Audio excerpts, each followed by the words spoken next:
আন্তর্জাতিক আদালতের chief prosecutor ইসরায়েলের প্রধানমন্ত্রী বেনিয়ামিন নেতানিয়াহুকে গ্রেপ্তারের যে আবেদন করেছেন তার সমর্থন করে বাংলাদেশ।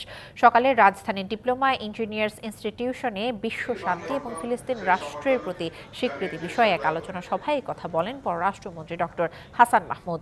অনুষ্ঠানে ধর্মমন্ত্রী ফরিদুল হক খান বলেন, বিশ্ব শক্তি ফিলিস্তিন রাষ্ট্র প্রতিষ্ঠায় এগিয়ে আসবে, এটা বাংলাদেশের আশা। পররাষ্ট্রমন্ত্রী আরও বলেন, বিএনপি জামায়াত ধর্ম নিয়ে রাজনীতি করলেও ফিলিস্তিনের গণহত্যা নিয়ে একটি কথাও বলে না। ইন্টারন্যাশনাল ক্রিমিনাল কোর্টের চিফ প্রসিকিউটরকে ধন্যবাদ জানাই যে তিনি নেতানিয়াহুকে গ্রেপ্তার করার জন্য কোর্টের সামনে উপস্থাপন করেছেন। আমরা এই দাবিকে সমর্থন করি, যেটির পক্ষে সমগ্র পৃথিবী আজকে সোচ্চার, অথচ আমাদের বিএনপি জামাত কিছু বলে না। খালি সরকার নামানোর জন্য মির্জা ফখরুল সাহেব সকালবেলা এক কথা, বিকেলবেলা এক কথা, কিন্তু মুখ দিয়ে কখনো ফিলিস্তিনিদের পক্ষে কোনো কথা বের হয় না। আর জামাতে ইসলাম একটি শব্দ তোমরা আজ পর্যন্ত বলো নাই ফিলিস্তিনিদের পক্ষে।